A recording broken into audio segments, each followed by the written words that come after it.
Convex lens के लिए, और मैंने आपको बताया था कनकेव लेंस के लिए सेम एज इट करना है। मैंने आपको डायग्राम बता दिया था, डेरिवेशन सारी सेम थी। ठीक है बच्चे, आप खुद कर लेना कनकेव लेंस के लिए। अगर कोई डाउट होगा तो आप पूछ सकते हैं, लेकिन बिल्कुल सेम डेरिवेशन है। डायग्राम मैंने बता दिया और कुछ उसमें बचा ही नहीं था। बाकी सारी calculation same as it is करनी है जैसे हमने कन्वेक्स लेंस के लिए किया था। उसके बाद हमारा नेक्स्ट टॉपिक है that is magnification of lens. बच्चे मैग्निफिकेशन का मतलब ये होता है, हम बोलते हैं ना मैग्नीफाई करना।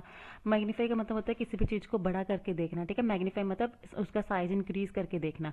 अब इसमें हमारे पास कई बार होता है कि हम किसी चीज़ का साइज इंक्रीज करके देखते हैं, किसी का डिक्रीज करके देखते हैं, तो वो किस पे डिपेंड करता है, मैग्निफिकेशन पे डिपेंड करता है। ठीक है, हमारे पास दो टाइप ऑफ मैग्निफिकेशन होती है, एक होती है लीनियर मैग्निफिकेशन, एक होती है एंगुलर मैग्निफिकेशन। हमने यहाँ पे लीनियर मैग्निफिकेशन करना है लेंसेज में। मैग्निफिकेशन को हम डिफाइन कैसे करते हैं, मैग्निफिकेशन की डेफिनेशन है, it is defined as the ratio of size of image to the size of object. जो इमेज का साइज होगा upon size of object, that is known as the magnification. ठीक है, इमेज का साइज हमारे पास क्या है, जैसे मान लीजिए ये इन्होंने डायग्राम लिया हुआ है। ठीक है, इस डायग्राम में ये क्या ऑब्जेक्ट है और यहाँ पे इमेज हमारे पास कन्वेक्स लेंस की तरह फॉर्म हो रही है। सेम एज लेंस फॉर्मूला वाली डायग्राम ही है।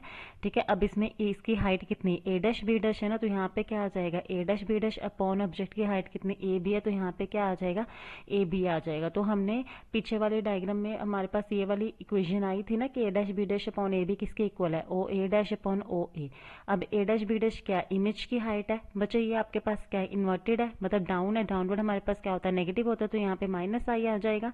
ए बी ऑब्जेक्ट की हाइट है, वो ऊपर है, तो मतलब पॉजिटिव है, प्लस ओ आ जाएगा is equal to O A dash. देखो हमारे पास क्या है, ओ ए डैश का मतलब जो डिस्टेंस है आपका इमेज का फ्रॉम ऑप्टिकल सेंटर से, तो वो कितना आ गया, स्मॉल वी आ गया। राइट हैंड साइड पे प्लस वी आ जाएगा। ओ ए हमारे पास क्या है, distance of object from the optical centre, तो वो यू है, तो लेफ्ट हैंड साइड से क्या आ जाएगा, माइनस यू आ जाएगा। ठीक है, तो आपके पास माइनस आई बाई यू किसके इक्वल हो गया, minus v by u, minus minus cancel हो जाएगा, तो एम आई आई बाई ओ किसके इक्वल हो गया, वी बाई यू के।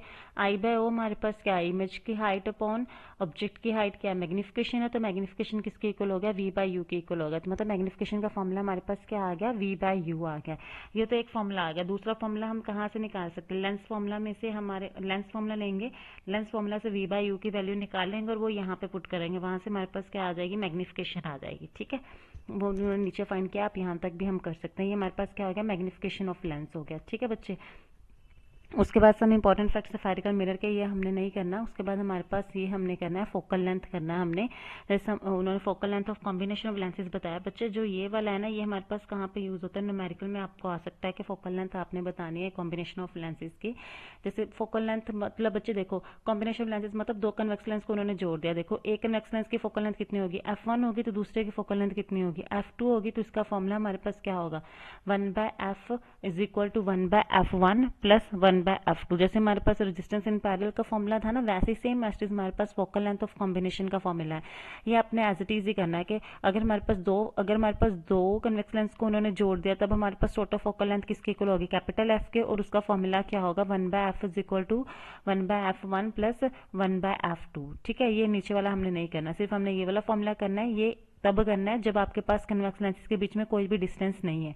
अगर कन्वेक्स लेंसेज के बीच में डिस्टेंस आता है तब हमारे पास ये फॉर्मूला होता है, वो हमने नहीं करना। हमने ये ही फॉर्मूला करना है जब हमारे पास कन्वेक्स लेंसेज के बीच में कोई भी डिस्टेंस नहीं है, मतलब वो एक दूसरे के क्या है, कॉन्टैक्ट में है। कॉन्टैक्ट का मतलब एक दूसरे के साथ जुड़े हुए हैं, तो बीच में कोई डिस्टेंस नहीं है उनके। ठीक है, तब हमारे पास टोटल फोकल लेंथ किसके इक्वल होगी, 1/f is equal to 1/f1 plus 1/f2। ठीक है, उसके बाद सेकंड हमारा फॉर्मूला है बच्चे, ये आपने फोकल लेंथ का भी फॉर्मूला करना है, पावर ऑफ लेंस का भी फॉर्मूला करना है, क्योंकि ये 1 मार्क में कई बार न्यूमेरिकल में भी आ जाता है और एमसीक्यू क्वेश्चन में भी कई बार पूछ लेते हैं। ठीक है, जैसे पावर हमारे पास क्या होती है बच्चे, रेसिप्रोकल ऑफ फोकल लेंथ होती है, तो इसका मतलब पी किसके इक्वल होगा, 1/f के इक्वल होगा।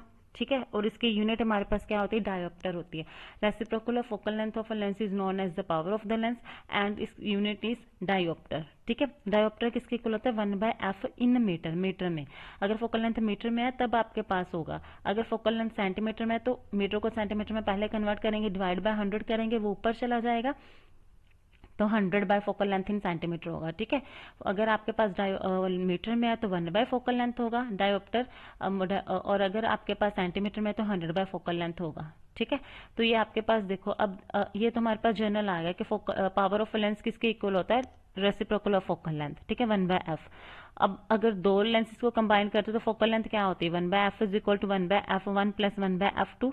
1/f आपके पास पावर टोटल हो जाएगी, 1/f1 P1 हो जाएगा, 1/f2 P2 हो जाएगा। तो मतलब power of combination of lenses हमारे पास क्या हो जाएगा, P1 + P2। ये